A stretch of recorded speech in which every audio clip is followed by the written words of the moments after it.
ಇಷ್ಟು ದಿನ ಶಕ್ತಿ ಯೋಜನೆ ಬರೀ ಹೆಣ್ಮಕ್ಳಿಗೆ ಮಾತ್ರ ಯೂಸ್ ಆಗ್ತಾ ಇತ್ತು. ಆದ್ರೆ ಜೂನ್ 1ನೇ ತಾರೀಕು ಸರ್ಕಾರಿ ಬಸ್ಗಳಲ್ಲಿ ಗಂಡಸರು ಕೂಡ ಫ್ರೀಯಾಗಿ ಸಂಚಾರ ಮಾಡಬಹುದು. ಅಷ್ಟಕ್ಕೂ ಜೂನ್ 1ನೇ ತಾರೀಕಿಗೆ ಗಂಡು ಮಕ್ಕಳಿಗೆ ಫ್ರೀ ಟಿಕೆಟ್ ಕೊಡ್ತಾ ಇರೋದು ಯಾಕೆ? ಕಂಪ್ಲೀಟ್ ಡೀಟೇಲ್ಸ್ ಇಲ್ಲಿದೆ ನೋಡಿ.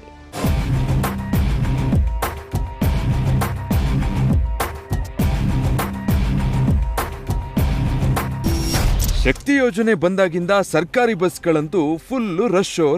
ಯಾವ ಬಸ್ ಹತ್ತಿದ್ರು ಗಂಡ್ಮಕ್ಳಿಗೆ ಸೀಟೇ ಸಿಗಲ್ಲ ಅಂತ ಹೇಳ್ದವ್ರೆಷ್ಟು. ಆದ್ರೀಗ ಜೂನ್ 1ನೇ ತಾರೀಕು ಗಂಡ್ಮಕ್ಳಿಗೂ ಟಿಕೆಟ್ ಫ್ರೀ. ಅಷ್ಟಕ್ಕೂ ಗಂಡ್ಸರಿಗೆ ಫ್ರೀ ಟಿಕೆಟ್ ಕೊಡ್ತಿರೋದೇ ಪ್ರತಿಭಟನೆಯ ಒಂದು ಭಾಗ. ಹೀಗೆ ಫ್ರೀ ಟಿಕೆಟ್ ಕೊಟ್ಟು ಸಾರಿಗೆ ನೌಕರರು ವಿನೂತನ ಪ್ರತಿಭಟನೆಗೆ ತಯಾರಿ ಮಾಡಿಕೊಂಡಿದ್ದಾರೆ. ವಿವಿಧ ಬೇಡಿಕೆಗಳನ್ನ ಈಡೇರಿಸುವಂತೆ ಒತ್ತಾಯಿಸಿ ಸಾರಿಗೆ ನೌಕರರು ಜೂನ್ 1ರಂದು ಪ್ರತಿಭಟನೆ ನಡೆಸಲಿದ್ದಾರೆ. ಅವತ್ತು ಗಂಡು ಮಕ್ಕಳಿಗೂ ಕೂಡ ಶಕ್ತಿ ಯೋಜನೆಯ ಫ್ರೀ ಟಿಕೆಟ್ ಕೊಟ್ಟು ಪ್ರೊಟೆಸ್ಟ್ ನಡೆಸೋದಕ್ಕೆ ನಿರ್ಧರಿಸಿದ್ದಾರೆ. ಸಾರಿಗೆ ನೌಕರರ ಬೇಡಿಕೆಗಳ ಬಗ್ಗೆ ಸರ್ಕಾರ ಬೇಗ ತೀರ್ಮಾನಿಸಲಿ ಅಂತ ಆಗ್ರಹಿಸಿ ಒಂದು ದಿನದ ಪ್ರತಿಭಟನೆಗೆ ಕರೆ ಕೊಡಲಾಗಿದೆ. ಮೇ 31ರ ಒಳಗೆ ಸರ್ಕಾರ ಸಭೆ ಕರೆದು ತೀರ್ಮಾನಿಸಲಿಲ್ಲ ಅಂದ್ರೆ ಜೂನ್ 1ಕ್ಕೆ ಪ್ರತಿಭಟನೆ ಮಾಡೇ ಮಾಡ್ತೀವಿ ಅಂತ KSRTC, BMTC, United employees union ಘೋಷಿಸಿದೆ.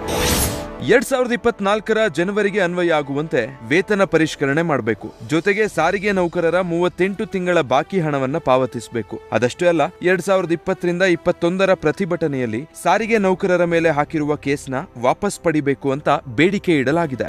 ಈ ಸರ್ಕಾರ ಕೂಡಲೇ ತನ್ನ ತೀರ್ಮಾನವನ್ನು, ಸಾರಿಗೆ ಸಂಸ್ಥೆಯ ಸಮಸ್ಯೆಗಳ ಬಗ್ಗೆ ತನ್ನ ಒಂದು ಅಭಿಪ್ರಾಯವನ್ನು, ತನ್ನ ತೀರ್ಮಾನವನ್ನು ಕೂಡಲೇ ಪ್ರಕಟಿಸಬೇಕು ಅಂತ ಹೇಳಿ ಈ ಮೂಲಕ ಒತ್ತಾಯಿಸ್ತೇನೆ.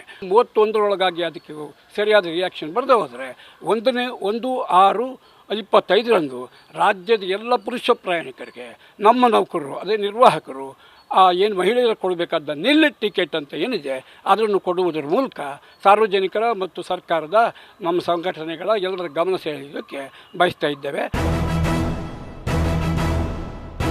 ಇನ್ನೊಂದು ಕಡೆ ಸಾರಿಗೆ ನೌಕರರ ಸಂಘಟನೆಗಳ ಹಗ್ಗಜಗ್ಗಾಟದಿಂದ ಸರ್ಕಾರ ಒಮ್ಮತದ ನಿರ್ಧಾರಕ್ಕೆ ಬರಲು ಸಾಧ್ಯ ಆಗ್ತಿಲ್ಲ ಅಂತ ಹೇಳಲಾಗ್ತಾ ಇದೆ. ಒಂದ್ ವೇಳೆ ಜೂನ್ 1ರಂದು ಸರ್ಕಾರಕ್ಕೆ ಅಸಹಕಾರ ನೀಡಿ ಸಾರಿಗೆ ನೌಕರರು ಗಂಡಸರಿಗೂ ಫ್ರೀ ಟಿಕೆಟ್ ನೀಡಿದ್ರೆ ರಾಜ್ಯ ಸರ್ಕಾರಕ್ಕೆ ಮತ್ತಷ್ಟು ಲಾಸ್ ಆಗೋದಂತೂ ಸತ್ಯ.